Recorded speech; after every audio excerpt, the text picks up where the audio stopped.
Wow! Super soft and moist cheese bread. La la la la, la la la la. Hello! Good morning, good afternoon, good evening, wherever you are. Ito yung aking ingredients ng cheese bread. So, gumagamit ako ng flour, 1 cup, and 3 cups of bread flour. So, pwede rin na buo na bread flour kasi mas masarap. So, lagyan ko lang para medyo matipid. Tapos, yes, 1 pack. Tapos, dough conditioner, ito ay nagpapalambot sa ating bread. Tapos, pinch of salt, diyan ko nalagay, hindi ko na ipipinch. Mamaya na. Tapos, ito ay 1/2 cup of white sugar. Tapos, yung shortening, 2 tablespoon, 3 eggs, and then, fresh milk or evap milk. So, ginamit ko yung fresh milk kasi wala akong evap milk. Ano yan? 2/3, tapos yung 2/3 na water. So, yan po yung ating ingredients. So, una, lahat na powder ay isi-shift natin. Pagsasama-samahin ng lahat na powder. So, paghahaluin natin, kasi hindi lahat ay nalagyan ng yeast. Tapos, nalagay natin yung water. Unti-untiin lang natin. Like, unti-unting mararating. Ay, pangit ang boses ko. Okay lang, basta makagawa tayo ng bread. Kalangitan at bituin. Unti-unting. Ano pa kasunod? Nawala sa mind ko. Ganyan yan kasi lalagyan pa natin ng eggs. Alam mo bakit egg yolk ang mas gusto ko? Kasi ang egg yolk ayun ang nagpapalambot. Kaya nga, sasarap yung tinapay mo. So, 2 egg yolks, tapos isang whole egg. So, add natin ang eggs.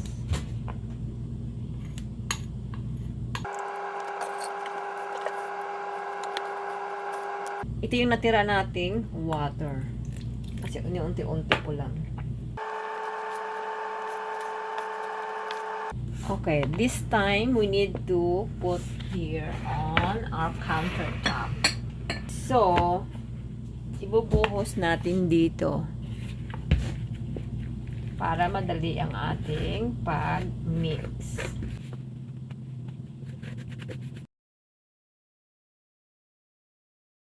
Magwawash ulit ako ng aking hands para hindi didikit. Kailangan hugasan ko mabuti yung aking kamay.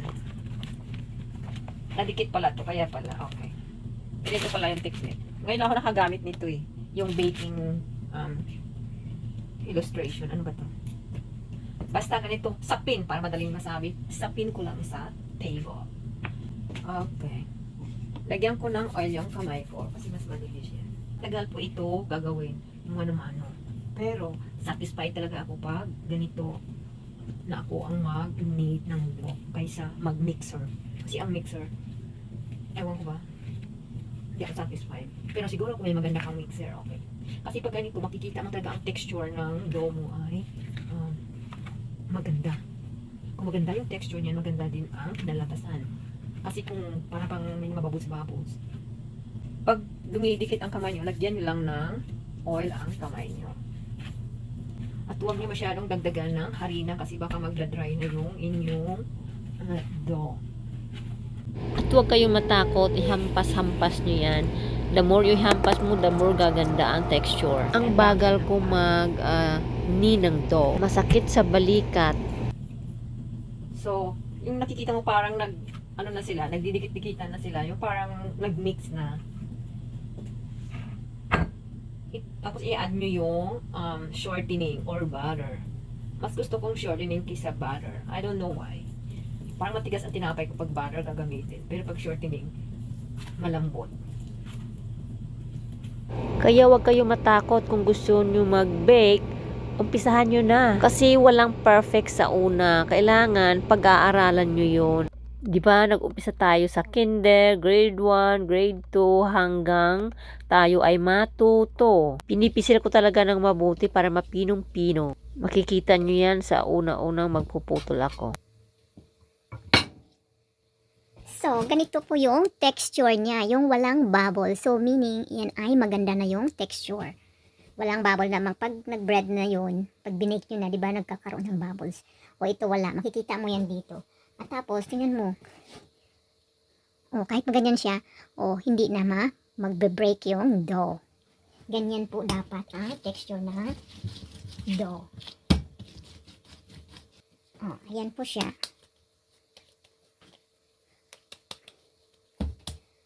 So, dito lang natin ilalagay sa ating ni-mix kanina. Lagyan natin ng konting oil para hindi dumikit.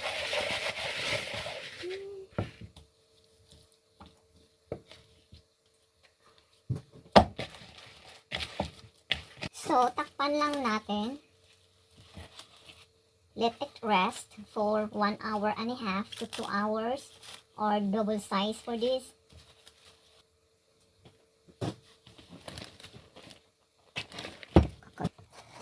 At ngayon, ito po yung ating toppings. Ito ay 1/2 na Colby Jack at saka 1/2 na mozzarella. Pero kung gusto nyo na mozzarella lang, pwede rin, pero 1 cup. Depende sa inyo. Pero yung size ko, ito yung ginawa ko. Tapos, yung powder milk. Kahit anong powder milk. Tapos, powder sugar. Tapos, ito yung cornstarch, 1 cup. Ito, 1/2 cup. Ito, 3/4 cups yung powder sugar. Ayan. Pagsamasamahin lang po yan.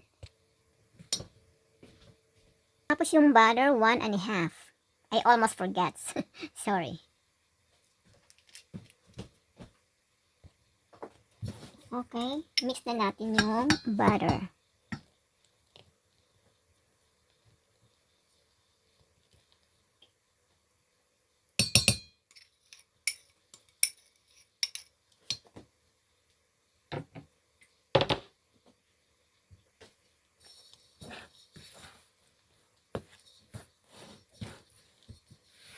Mix all together. Okay guys, medyo basa-basa siya ng konti. Adjust na lang tayo. Mag-a-add ulit ako ng flour because naparami yata yung butter. Kasi karamihan kasi malaki yung aking batch na ginagawa. That doble kaya. Mga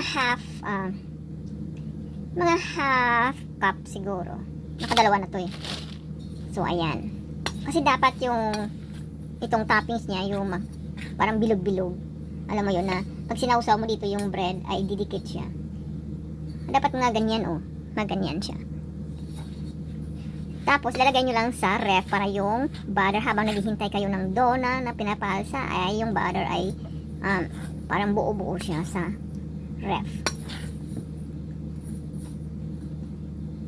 Ayan na guys. Ayan na buo-buo na. Ipapakita ko sa inyo mamaya. So ilalagay ko na ito sa fridge. Okay, tingnan na natin. Ito parang lumaki na ito. Ayan na. Ang laki na. Ang laki na eh. So, lagyan natin ng konting cornstarch. Flour. Wow!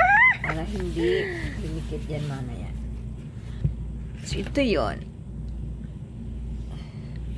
Aming hangin. Ayan, dapat i-release nyo lahat yan kasi Ito, ang pangit umpisahan ko na. sa loob Kaya niya. po, tinutusok ko yan para ma-release yung air. Kasi pag may air yan, magbabubble yun ang ating bread. Hindi rin maganda. Lagi nyo lang tandaan, lagi nyo i-release, i-press nyo yung dough. Pag dumikit yung dough sa kamay nyo, maglagay lang kayo ng oil, butter, or flour. Ang daming recipe na ginaya ko noon pa 2014 ako nag-start nito. Ginaya ko naman lahat pero palpak pa din ang tagal bago ko nakuha. Mahirap talaga gagawin yung bread, lalo na yung dough. So, takpan muna natin kasi madaling ito mag-dry.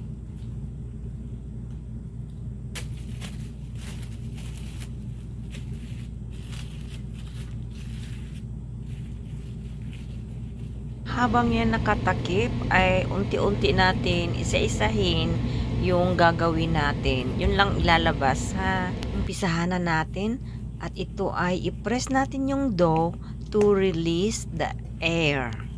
After release the air, and then i-form into circle. Pagkatapos ng circle, ayun, press ko naman ulit at ito ay lagyan ko ng cheese. Pagkatapos na nalagyan ng cheese sa loob, ito naman ay isi-circle ko na naman ulit at isasaw-saw ko sa ano bang tawag nito? Sa evap. Ang evap kasi mas malasa kaysa water. Pero kung wala kayo talagang evap, so ayun ay pwede rin ang water. Tapos saka nyo isaw-saw doon sa yung butter na ginawa ko, yung powder milk, tapos yung cornstarch, Na at nandyan sa saka side. yung powdered sugar. Makikita Ang laki ng nyo ano sa ko, ginagawa ko, ng tingnan cheese. nyo na lang Dapat mabuti. tatlong hati yan. Pero ako lang kakain, kaya dapat huwag tipirin sarili. So, pagkatapos,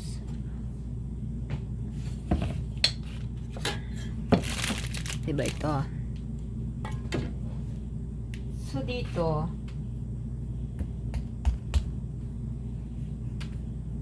isawsaw dito sa milk. Tapos, isawsaw dito parang ganun. Ang purpose ng milk doon ay para dumikit yung itong ating toppings. Hindi madali gumawa. Ganito. Pero kung sa mga bakery, hinahagis lang nila yan. Tapos niro-roll doon. Kaya madali lang sa kanila. Eh, syempre, pag tayo, ayan. Sarap pa natin.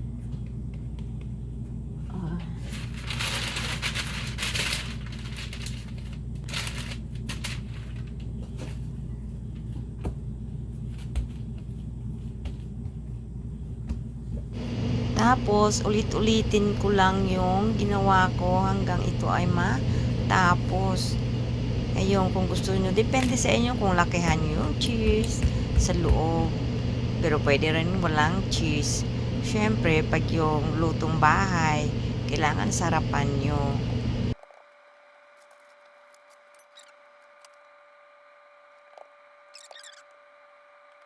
Bago nyo rest ulit yung dough, dapat i-release nyo ulit, i-press down, i-release ang air.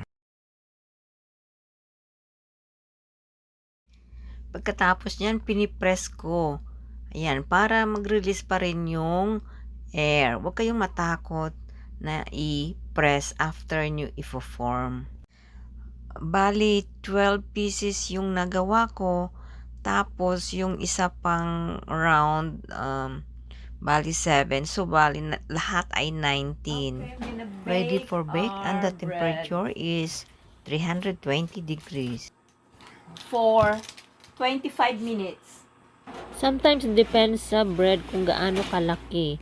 Kung malaki, medyo matagal-tagal ng konti. Pag maliit, sa 25 talaga yon 25 minutes. It's done. It's too hot. O yan, kinain na kaagad ng aking apo ay 3. Ang tagal kong ginawa ayon sa pagkain, ang bilis lang maubos. Ayan. Ayan, kakain na naman siya ulit. Waist guard. What? I just pulled out. Ayan, malambot po siya. Break in the middle.